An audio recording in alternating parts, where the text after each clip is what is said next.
رحمكم الله. إن يوم الجمعة سيد الأيام وحج الفقراء وعيد المساكين، فإذا صلى الخطيب على المنبر فلا يتكلمن أحدكم، ومن يتكلم فقد لغى، ومن لغى فلا جمعة له. أنصتوا واسمعوا وأطيعوا رحمكم الله. أنصتوا واسمعوا وأطيعوا رحمكم الله. أنصتوا واسمعوا وأطيعوا جامعة رحمكم الله.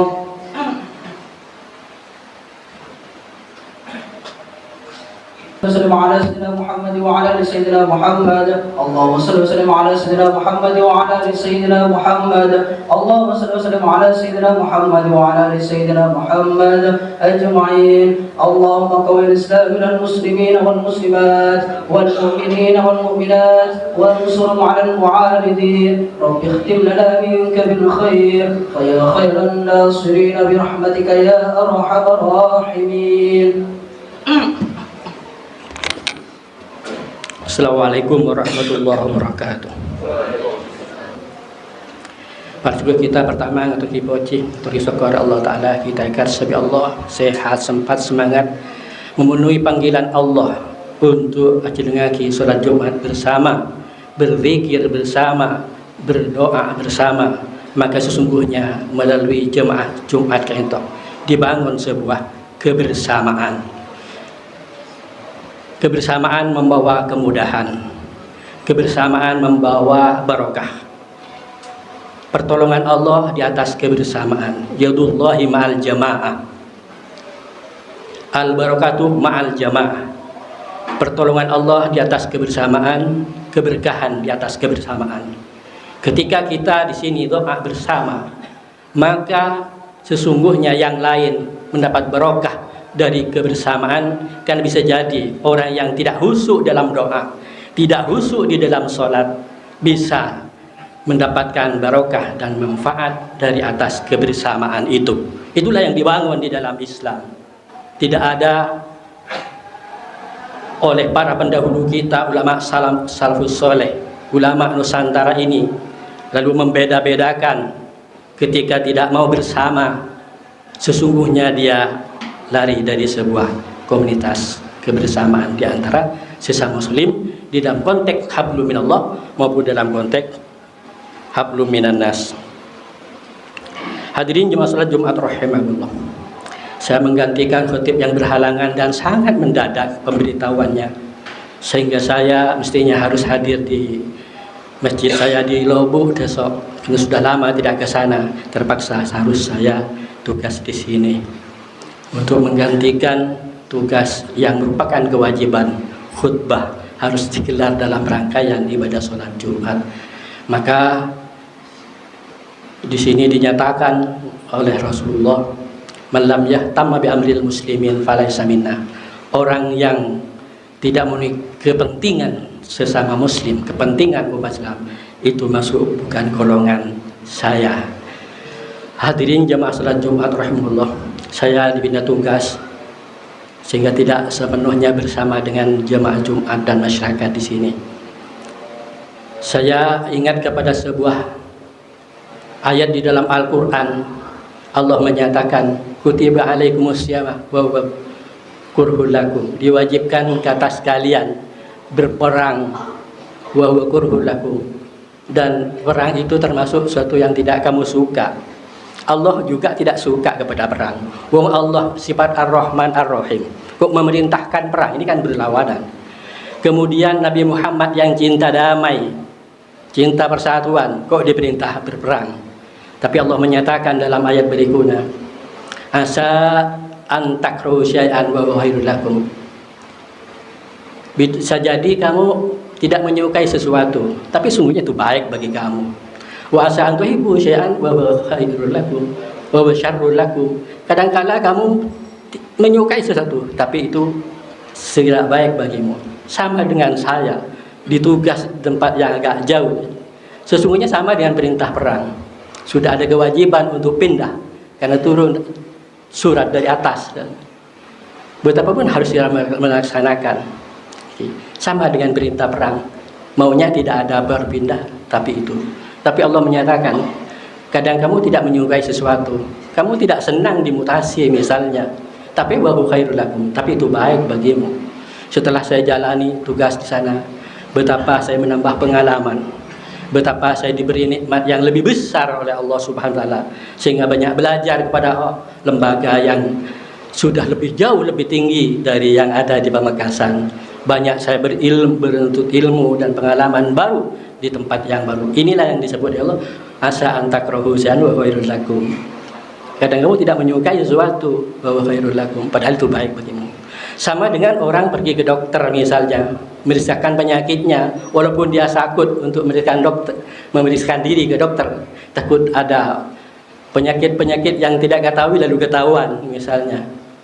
Sama dengan ini, setelah memeriksakan diri kepada dokter, dokter menyatakan kamu harus operasi. Siapa yang suka operasi? Semuanya takut dioperasi. Tapi ketika melaksanakan petunjuk dokter, kamu operasi, karena dokter sudah bekerja di atas profesinya, dia sudah ahli akan penyakit apa yang dia derita. Akhirnya ketika operasi, apa yang kamu tidak suka sebelumnya, asa antakrahu syai'an wa khairul lakum. Ketika dia sudah dioperasi dan sehat, baru dia tahu, oh begitulah. Dijalani kehidupan yang sulit, tapi di balik kesulitan itu ada manfaat baru, ada kesembuhan di balik operasi yang diperintah oleh dokter, yang sesungguhnya dia tidak mau.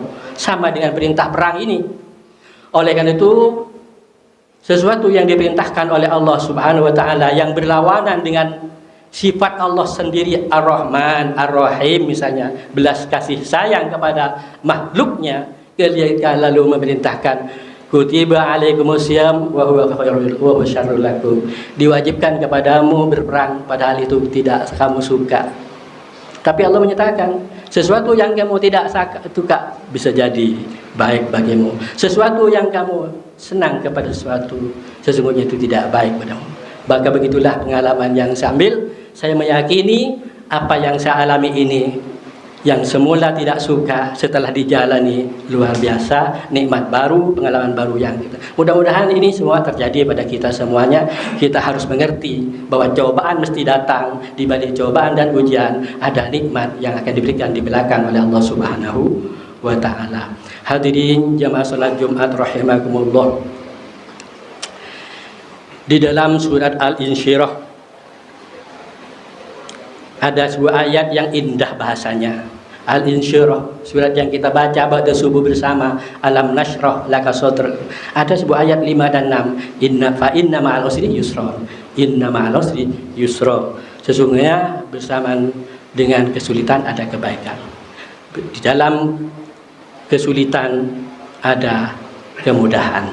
Ayat ini singkat, kita hafal semua, tapi bagaimana implementasinya? Saya sampaikan 5 hal dalam hal ini. Yang pertama, inna ma'al usri yusra, kemudahan di balik kesulitan. Kita yakin setiap kesulitan ketika dijalani, insya Allah ada kemudahan. Ada kemudahan mesti, kan sudah ayat Allah itu yang menyatakan inna ma'al usri yusra. Kesulitan dalam menjadi kehidupan apapun bentuknya, satu dengan yang lain, mungkin hanya berbeda jenisnya, tapi kesulitan itu mesti diberikan oleh Allah Subhanahu wa taala bagi hambanya yang dikehendaki baik. Hadirin jamaah salat Jumat rahimahullah. Yang kedua, jalan keluar di balik rumitnya masalah. Insya Allah ketika suatu ada kesulitan, mesti diberikan makhrajan hasanah, jalan keluar yang baik oleh Allah Ta'ala. Seperti kita tekun menjalani kesulitan itu, kita tekuni, tidak mudah berputus asa menghadapi sebuah kesulitan. Yang ketiga, kesabaran yang utuh, yang prima di balik derasnya ujian. Kita dalam kehidupan ini mesti mendapatkan ujian, mesti menjalani ujian apapun bentuknya. Satu yang lain hanya berbeda, tapi ujian itu mesti diberi oleh Allah SWT sebagai wujud daripada atau kenyataan di sebuah ayat ini, inna ma'al usri yusra. Ada kesusahan, tapi di bilik kesusahan mesti ada kesabaran. Kemudian rizki yang barokah di balik rumitnya usaha. Kita menjadi menjalani kehidupan ini, mendapatkan kehidupan, mencari rezeki, satu di antara lain tidak sama. Ada yang susah sekali, bahkan berangkat halum sebelum subuh dan pulang setelah menjelang matahari, terbenam matahari. Dia melawan terik matahari, dia melawan hujan. Betapa susahnya. Tapi di balik kesulitan rumitnya mencari rezeki untuk bisa mengarungi kehidupan ini, insya Allah di balik kesulitan itu, di balik rumitnya kesusahan itu ada barokah. Contohnya barokah apa? Ternyata banyak putra-putri yang sukses di balik orang yang hanya menjadi abang becak misalnya. Anaknya bisa banyak yang sarjana, anaknya pemulung, banyak sukses, mulai S1, S2, bahkan S3 di balik kesulitan. Jadi kesulitan itu dihadapi bersama dengan kekuatan doa oleh orang tua, dibaringin dengan semangat dan doa oleh anaknya, termasuk oleh seluruh keluarga. Banyak ini yang sukses di balik kesulitan mencari rezeki sebagai ibadah, sebagai usaha mensukseskan bidang pendidikan dan usaha lainnya. Hadirin jemaah salat Jumat rahimahullah. Yang kelima, ridho di balik golongan dosa. Ridho dan tidak putus asa di dalam mencari rahmat Allah terhadap dosa yang kita kerjakan. Siapa yang tidak berdosa? Semuanya. Karena tidak ada yang dipelihara dari perbuatan dosa kepada Rasulullah Nabi.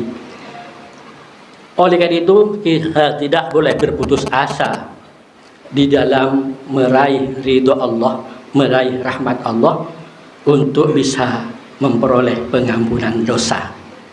Jangan putus asa sebesar apapun dosa, kecuali dosa syirik, terbentang luas pengampunan Allah. Pengampunan dan kasih sayang Allah, kasih sayang Allah dan maha pengampunan Allah terhadap hambanya jauh lebih luas, lebih besar daripada dosa-dosa hambanya.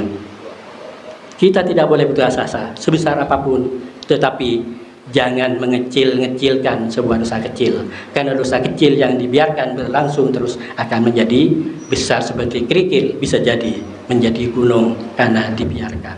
Oleh karena itu jangan kamu bertanya kepada dosa apa yang saya kerjakan, tapi bertanya di dalam hati kita, kamu berdosa, kita berdosa kepada siapa? Walaupun kecil, tapi kepada siapa kita? Yakni kita berbuat dosa kepada Allah Subhanahu wa taala yang telah memberikan kehidupan kepada kita sekarang.